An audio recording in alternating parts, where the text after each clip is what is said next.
जय हिंद दोस्तों। आज 14 तारीख और आज हम देखने जा रहे हैं 14 तारीख का करंट अफेयर्स। चलिए शुरू करते हैं हमारे पहले क्वेश्चन से। पहला क्वेश्चन है हमारा, recently the United Nation General Assembly UNGA has declare which year as International year of Quantum science and Technology. तो हाल ही में संयुक्त राष्ट्र महासभा ने किस वर्ष को क्वांटम विज्ञान और प्रौद्योगिकी का अंतर्राष्ट्रीय वर्ष घोषित किया है? तो आपके ऑप्शन हो जाएंगे, option number A 2024, option number B जो है 2025, ऑप्शन नंबर सी हो जाएगा 2026 और ऑप्शन नंबर डी हो जाएगा 2027। तो इसका सही ऑप्शन हो जाएगा ऑप्शन नंबर बी। तो 2025 को जो है वो घोषित किया गया है, तो ऑप्शन नंबर बी जो है वो आपका सही हो जाएगा। चलिए देखेंगे कुछ और इम्पोर्टेंट पॉइंट्स इसी के बारे में। International year of Quantum science and technology के बारे में हम लोग कुछ और इम्पोर्टेंट पॉइंट्स देखेंगे कि इस साल ये क्यों मनाया जा रहा है, उसके क्या उपलक्ष्य है। इससे पहले मैं आपको बता दूं कि 2024 और 2023 का टॉपिक क्या था, क्योंकि ये तो 2025 का टॉपिक है। तो 2023 में भी कुछ टॉपिक रहा होगा और 2024 में भी कुछ टॉपिक रहा होगा। तो पहले हम लोग उसके ऊपर एक बार चर्चा कर लेते हैं, उसके बाद फिर हम लोग देखेंगे international year of Quantum science and technology क्यों मनाया जा रहा है 2025 में, उसके पीछे का कारण क्या है। चलिए तो हम लोग पहले देख लेते हैं कि 2023 और 2024 का टॉपिक क्या था। तो पहले हम लोग ये देख लेते हैं कि 2023 और 2024 का जो है वो टॉपिक क्या था। तो 2023 का टॉपिक क्या था, तो वो टॉपिक था international year of millets. International year of millets, millets का मतलब होता है बाजरा। तो ये जो 2023 में मनाया गया था वो इंटरनेशनल ईयर ऑफ मिलेट्स के बारे में जागरूक करने के लिए, बाजरा को कैसे बढ़ावा देना है उसके बारे में जानकारी देने के लिए जो है ये साल मनाया गया था। फिर 2024 में मनाया गया था आपका इंटरनेशनल ईयर ऑफ कैमलिड्स, जो इस साल चल रहा है। तो कैमलिड्स क्या होता है, ये कैमल, कैमल आप लोग जानते हैं, कैमल बोलते हैं, हिंदी में बोलते हैं ऊँट। ऊँट की प्रजाति का जो है ये एक जानवर होता है जिसको हम लोग बोलते हैं कैमलिड्स, जिसको हम लोग क्या बोलते हैं, कैमलिड्स। तो कैमलिड्स को बचाव के लिए, क्योंकि ये विलुप्त होने वाला है, तो इसके बचाव के लिए जो है हम लोगों ने इस बार जो है इसकी थीम रखी गई थी कि इस पे जो है हम लोग को कार्य करना है, मतलब यूएनजीए ने ये थीम रखी थी। तो चलिए आगे बढ़ते हैं। होप आपको समझ में आया होगा कि 2023 का क्या था और 2024 का क्या था और 2025 का क्या था। तो 2025 का जो है वो international year of Quantum science and technology है। 2023 का क्या था, इंटरनेशनल ईयर ऑफ मिलेट्स मनाया गया था। और 2024 का क्या था, इंटरनेशनल ईयर ऑफ कैमलिट्स मनाया गया है। तो ये आप तीनों याद रखेंगे, कहीं से भी क्वेश्चन पूछा जा सकता है। चलिए आगे बढ़ते हैं, देखते हैं इसके बारे में कुछ और इम्पोर्टेंट पॉइंट्स। इस बार international year of science and quantum science and technology क्यों बनाया गया, क्या उसके पीछे की क्या वजह है। चलिए आगे बढ़ते हैं। तो इसकी मेन वजह है, हमारे एक साइंटिस्ट थे जिनका नाम था वार्नर हाइजेनबर्ग। इन्होंने 100 साल पहले, मतलब अभी 99 ईयर हुए हैं, 2025 में जो है 100 साल हो गए, तो इन्होंने एक पेपर प्रकाशित किया था जिसमें इन्होंने क्वांटम के बारे में जानकारी दी थी। तो उसके 100 साल पूरे होने के उपलक्ष्य में जो है हम लोग मना रहे हैं quantum science and technology year. तो इससे इनको एक सम्मान भी मिल जाएगा और इसके बारे में जागरूकता भी बढ़ेगी। तो इसके बारे में जागरूकता बढ़ाने के लिए क्वांटम साइंस के बारे में, और हम लोगों ने ये इसको जो है ये ईयर बनाने के लिए ये टॉपिक रखा गया है इस बार का। चलिए, और एक इम्पोर्टेंट पॉइंट क्या है, इनको 1932 में जो है इसी के लिए नोबेल प्राइज़ भी दिया गया था। भौतिकी के लिए नोबेल प्राइज़ इनको दिया गया था। तो चलिए अब देखते हैं, अब इसके बारे में कुछ और इम्पोर्टेंट पॉइंट्स देख लेते हैं। और एक इम्पोर्टेंट पॉइंट तो नहीं है, बट आप एक बार इसको देख लीजिए कि 2023 में जो है यूनेस्को की जनरल कॉन्फ्रेंस जो है मैक्सिको के नेतृत्व में जो है इसमें प्रस्ताव रखा गया था, जिसमें टोटल 60 देश थे, और उन्होंने जो है इस प्रस्ताव को जो है माना था कि वर्ष जो है 2025 को हम लोग quantum science and technology year के रूप में मनाएंगे। चलिए आगे बढ़ते हैं, कुछ और इम्पोर्टेंट पॉइंट देखेंगे। तो चलिए आगे बढ़ते हैं, देख लेते हैं कुछ और इम्पोर्टेंट पॉइंट्स। तो इम्पोर्टेंट पॉइंट्स में हमारा क्या है कि यूनाइटेड नेशन जनरल असेंबली, संयुक्त राष्ट्र महासभा, यूएनजीए का फुल फॉर्म होता है यूनाइटेड नेशन जनरल असेंबली। इसका हेडक्वार्टर कहाँ पे है, इसका हेडक्वार्टर आपका है न्यूयॉर्क में, यूएसए में है। ठीक है ना, ये आपका क्वांटम साइंस एंड टेक्नोलॉजी का लोगो है। और इसके टोटल सदस्य जो है वो 193, 193 सदस्य हैं। अध्यक्ष जो है इसके वो है अब्दुल्ला रशीद, सॉरी अब्दुल्ला शाहिद हैं। चलिए आगे बढ़ते हैं, कुछ और देखेंगे अपना अगला क्वेश्चन। तो अगला क्वेश्चन हम लोग देखते हैं क्या है अगला क्वेश्चन। अगला क्वेश्चन है हमारा, where is G7 summit being held. तो G7 समिट का आयोजन कहाँ किया जा रहा है? तो अब ये क्वेश्चन आ गया कि G7 समिट का आयोजन कहाँ किया जा रहा है। तो सबसे पहले तो आपको ये पता होना चाहिए कि G7 होता क्या है। तो G7 में जो आपकी कंट्रीज होती हैं, तो जैसे आपको G7 का मतलब होता है ग्रुप ऑफ 7। G7 का मतलब क्या होता है? Group of 7। इसका मतलब होता है ग्रुप ऑफ 7। तो इसमें टोटल 7 कंट्रीज हैं जो परमानेंट मेंबर हैं इसकी। और इसमें जो 7 कंट्रीज हैं वो अत्याधुनिक देश हैं, मतलब जिनका जो ग्लोबल ट्रेड और अंतर्राष्ट्रीय फाइनेंशियल सिस्टम जो है उस पर दबदबा है। तो इसमें टोटल 7 कंट्रीज हैं। तो इसको हम लोग बोलते हैं ग्रुप ऑफ 7। जैसे अभी हाल ही में इंडिया में हुआ था G20, इसको हम लोग बोलते हैं ग्रुप ऑफ 20। तो इंडिया जो है वो G7 का मेंबर नहीं है, बट इंडिया को इस बार इन्वाइट किया गया है इटली में। तो इसका ऑप्शन नंबर डी जो है वो इटली सही हो जाएगा। तो इंडिया को इटली में इनवाइट किया गया है और G20 जो है उसका मेंबर है इंडिया। चलिए आगे बढ़ते हैं, कुछ और इम्पोर्टेंट पॉइंट्स देख लेते हैं G7 और इटली के बारे में। तो जैसा कि इसका जो गठन हुआ था वो 1975 में हुआ था G7 का गठन। और इसका जो उद्देश्य है वो क्या है? इसमें आर्थिक शासन, अंतर्राष्ट्रीय सुरक्षा, ऊर्जा नीति जैसे मुद्दों पर इन लोग जो है वो बैठ के बहस करते हैं और उसके ऊपर जो है सॉल्यूशन निकालते हैं। तो इसमें टोटल कौन कौन से देश हैं G7 में आपके? यूनाइटेड किंगडम, जिसको हम लोग बोलते हैं ब्रिटेन। उसके बाद फिर आपका कनाडा है, फ्रांस है, जर्मनी है, इटली है, जापान है। तो टोटल ये 7 देश है। और G7 के जितने भी देश हैं वो G20 का हिस्सा है। पहले ये जो G7 था वो G8 हुआ करता था। G8 इसमें जो है वो आपका रशिया भी शामिल था, जिसको हम लोग हिंदी में बोलते हैं रूस। तो रशिया भी शामिल था, बट जब उसने बेलारूस पे कब्जा किया तो उसको इससे निकाल दिया गया। चलिए आगे बढ़ते हैं और कुछ और इम्पोर्टेंट पॉइंट्स देख लेते हैं हम लोग इटली के बारे में। तो इटली के बारे में कुछ और इम्पोर्टेंट पॉइंट्स हम लोग देखेंगे। तो इटली की जो वो कैपिटल है वो आपकी है रोम। प्राइम मिनिस्टर जॉर्जिया मेलोनी है और लैंग्वेज जो है वो इटालियन है। तो इटली का जो आप लोग मैप देखा है ना, ये जूती के आकार का होता है। ये देखिए, ये जैसे कि आप लोग देख रहे हैं, ये देखिए, ये यहाँ का मैप है। ये देखिए जूती के जैसे लगता है, एकदम जूती की तरह होता है। और इसकी जो नेबरिंग कंट्री है वो आपकी फ्रांस है, स्विट्जरलैंड है, ऑस्ट्रिया है। ये सारी इसकी नेबरिंग कंट्रीज है। तो यहाँ से आप देख सकते हैं इम्पोर्टेंट क्या है, ये इसकी कैपिटल है रोम। रोम, प्राइम मिनिस्टर मैंने आपको बता दिया जॉर्जिया मेलोनी है, जिसकी लैंग्वेज है वो इटालियन है। चलिए आगे बढ़ते हैं, देखते हैं अपना अगला क्वेश्चन। तो अगला क्वेश्चन हम लोग देखेंगे, उससे पहले हम लोग देखेंगे कि आपका ये G7, G8 और G20 क्या होता है। तो G7 जैसे मैंने आपको बताया उसमें यूके है आपका, जर्मनी है, फ्रांस है, कनाडा है, जापान है, इटली है और यूएसए है, जो अभी ये चल रहा है, जिसका आयोजन इटली में हो रहा है। उसके बाद फिर जैसे G8 हुआ करता था पहले, अभी इसको डिसबैंड कर दिया गया है। तो उसमें रशिया भी इंक्लूडेड था, लेकिन रशिया को निकाल दिया गया है।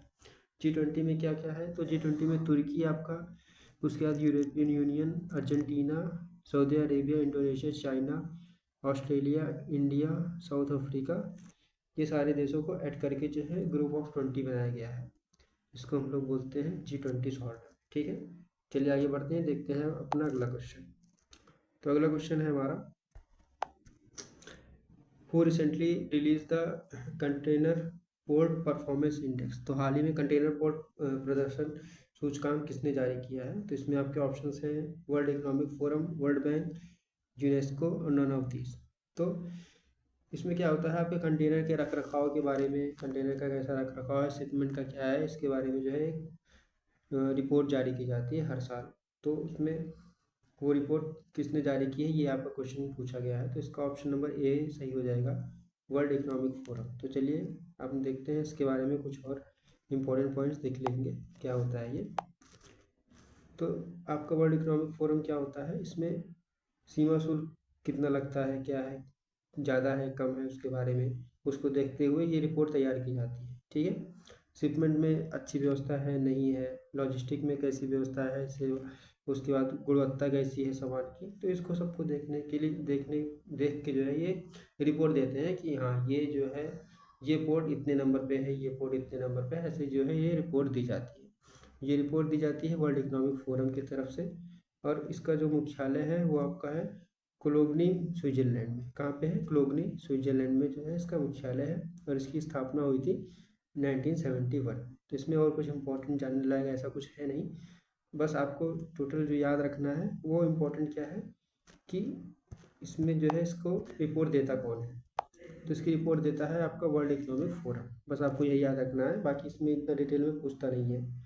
और ज़्यादा से ज़्यादा आपसे पूछ लेगा कि क्या मुख्यालय कहाँ पे है, तो क्लोगनी जो है स्विट्जरलैंड एक जगह है, वहाँ पे है, आप ये याद रख सकते हैं। चलिए आगे बढ़ते हैं और देखते हैं अपना अगला क्वेश्चन। तो अगला क्वेश्चन हम लोग देखेंगे। अगला क्वेश्चन है हमारा, तो पेमू खांडू किस राज्य के मुख्यमंत्री बने हैं? Pema Khandu has been sworn as the chief minister of which state? तो किस स्टेट के मुख्यमंत्री बने हैं? आपके अरुणाचल प्रदेश के बने हैं, मेघालय के बने हैं, सिक्किम के बने हैं या फिर त्रिपुरा के बने हैं? तो आपका ऑप्शन नंबर ए जो है अरुणाचल प्रदेश वो सही हो जाएगा। अरुणाचल प्रदेश के पेमा खांडू जी जो है वो चीफ मिनिस्टर बने हैं। तो अभी जैसा कि पेमा खांडू जी बने हैं, अभी हाल ही में कल 12 तारीख को ही 2 चीफ मिनिस्टर और बने हैं, तो मैं उसके बारे में भी आपको बता देता हूँ। एक आंध्र प्रदेश के बने हैं जिनका नाम है चंद्रबाबू नायडू। चंद्रबाबू नायडू जी बने हैं आंध्र प्रदेश के। और उड़ीसा के बने हैं आपके मोहन मांझी। तो मोहन मांझी बने हैं उड़ीसा के। और आंध्र प्रदेश के बने हैं आपके चंद्रबाबू नायडू। और अभी जो है अरुणाचल प्रदेश के कौन बने हैं? पेमा खांडू जी बने हैं। तो आप ये 3 याद रखिएगा।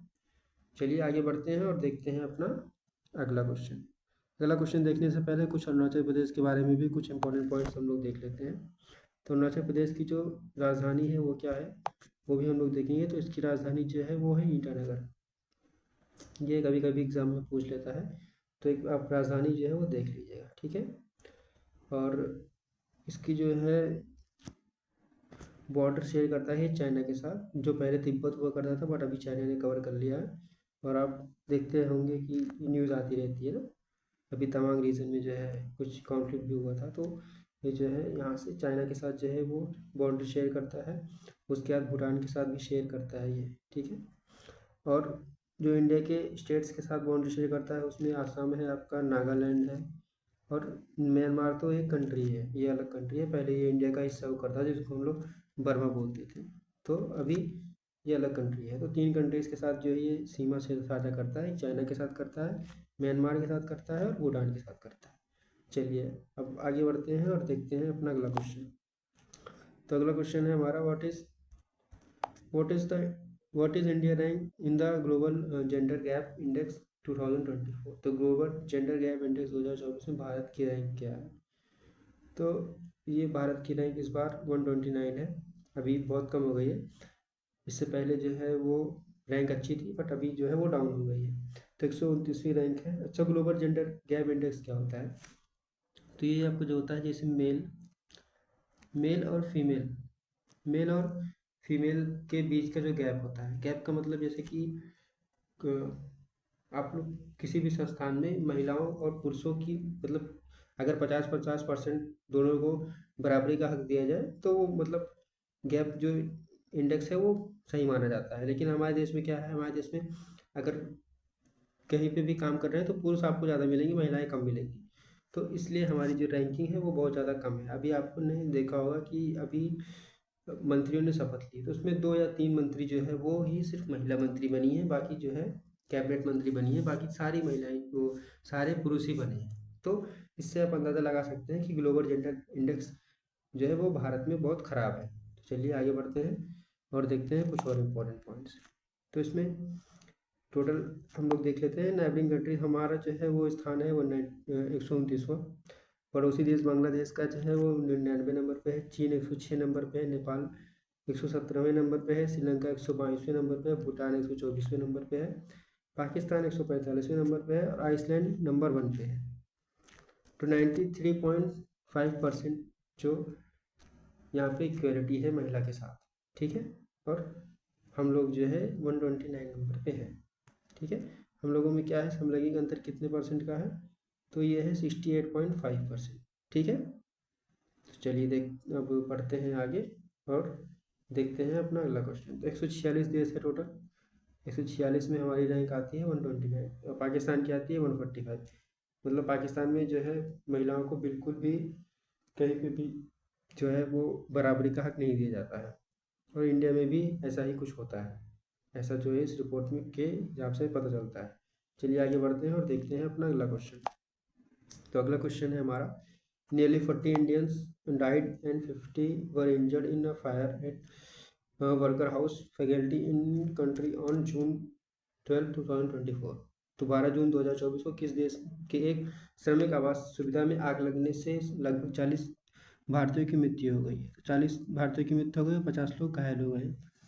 तो कहाँ पे आग लगी है? तो जैसा कि अभी न्यूज़ में था, तो ये आपकी कतर में आग लगी है, और आग लगने से जो है वो अभी जब मैं वीडियो शूट कर रहा हूँ तो टोटल 42 लोग की डेथ हो चुकी है और 50 से ज़्यादा लोग घायल हो चुके हैं। ठीक है, 50 से ज़्यादा लोग झुलस गए हैं और 42 लोग जो है वो झुलस के मर गए हैं। इसमें मरने का कारण क्या था कि जो वो बिल्डिंग में जो जहाँ पे लोग रहते थे, वहाँ पे सिर्फ एक रूट ही था निकलने का, बाहर जाने का सिर्फ एक रूट था, और उसी रूट पे जो है वो आग लग गई थी। ठीक है, यहीं पे आग लग गई थी, तो यहाँ से कोई निकल नहीं पाया और आग जो है वो बढ़ गई। जो किचन में आग लगी और धीरे धीरे सब लोग सो रहे थे, तो आग लगने की वजह से क्या हुआ कि लोग बाहर नहीं निकल पाए। तो जो लोग कूद गए खिड़की से तो वो बच गए, जो लोग नहीं कूद पाए, बिल्डिंग थी बड़ी बिल्डिंग से, वो कूदने की हिम्मत नहीं कर पाए, तो वहाँ पे जल के झुलस के जो है वो मर गए। चलिए अब देखेंगे कतर के बारे में कुछ और इम्पोर्टेंट पॉइंट्स। आपका ऑप्शन नंबर डी जो है वो सही हो जाएगा, ऑप्शन नंबर डी कतर इसका ऑप्शन हो जाएगा। चलिए कुछ और इम्पोर्टेंट पॉइंट देख लेते हैं कतर के बारे में। तो कतर की राजधानी जो है वो है दोहा। ये बहुत बार एग्जाम में आता है, कतर की राजधानी पूछता है, तो कतर की राजधानी जो है वो दोहा है। आप ठीक है, और कतर की जो नेबरिंग कंट्रीज़ हैं वो आपकी है सऊदी अरेबिया है, यूएई है और बहरीन है। तो बहरीन का भी पूछता है, तो आप ये देख लीजिएगा। और ये कंट्री जो है कहाँ पे है? पर्शियन गल्फ के पास है आपकी कतर। चलिए आगे बढ़ते हैं, देखते हैं अपना अगला क्वेश्चन। तो हमारा नेक्स्ट क्वेश्चन है कि Gandhi Sagar wildlife sanctuary recently seen in news is located in which state. तो Gandhi Sagar wildlife sanctuary जो है वो भी न्यूज़ में थी, तो वो कहाँ पे लोकेटेड है? मध्य प्रदेश में है, उत्तर प्रदेश में है, महाराष्ट्र में, कर्नाटक में। तो गांधी सागर वन्यजीव अभयारण्य किस राज्य में स्थित है? तो आपको मध्य प्रदेश में स्थित है, उत्तर प्रदेश में है, महाराष्ट्र में है या फिर कर्नाटका में? तो ये आपका है मध्य प्रदेश में, ये आपका मध्य प्रदेश में स्थित है। तो इसका ऑप्शन नंबर ए जो है वो सही हो जाएगा, आपका मध्य प्रदेश में स्थित है। तो ये क्यों खबरों में है ये हम लोग जान लेते हैं। चलिए आगे बढ़ते हैं और जान लेते हैं क्यों खबरों में है। तो खबरों में इसलिए है क्योंकि मध्य प्रदेश का में एक नेशनल पार्क है जिसका नाम है कूनो नेशनल पार्क। तो कूनो नेशनल पार्क में क्या था, पहले जो है जो सबसे पहले नामिबिया से चीता लाए गए थे वो कूनो नेशनल पार्क में रखे गए थे, बट अब चीता की जो संख्या है वो बढ़ गई है, तो अब इनको कहाँ रखा जा रहा है? इनको रखा जा रहा है गांधी सागर अभयारण्य में। ठीक है ना, तो गांधी सागर अभयारण्य में रखा जा रहा है। तो कूनो नेशनल पार्क से जो है इनको शिफ्ट किया जाएगा गांधी नेशनल अभयारण्य में, गांधी सागर अभयारण्य में। तो इसलिए जो है ये न्यूज़ में है। अब इसमें क्या है कि इनको जैसे कि इनकी संख्या बढ़ गई है, तो संख्या बढ़ने से बाद क्या होता है, इनको खाने के लिए भी अलग से जो है वो जीव और भी जानवर चाहिए होते हैं। तो अभी कूनो नेशनल पार्क में उतने ज़्यादा इनको नहीं मिल पा रहे हैं, तो कुछ को जो है गांधी सागर अभयारण्य में जो है वो शिफ्ट कर दिया जाएगा। तो अब चलिए देख लेते हैं कि ये है कहाँ पे, इसकी लोकेशन कहाँ पे, मैं आपको एक बार दिखा देता हूँ। तो इसकी लोकेशन आप जैसे कि ये देख सकते हैं, ये आपका कूनो वाइल्ड लाइफ सेंचुरी है, ठीक है ना, और ये गांधी सागर है, तो यहाँ पे शिफ्ट किया जा रहा है। ठीक है, तो जैसा कि आप लोग देख सकते हैं। होप आपको जो है ये वीडियो अच्छा लगा होगा, और अगर आपको ये वीडियो अच्छा लगा तो प्लीज़ चैनल को लाइक करें और चैनल को सब्सक्राइब करें और वीडियो को लाइक करें। जय हिंद, वंदे मातरम।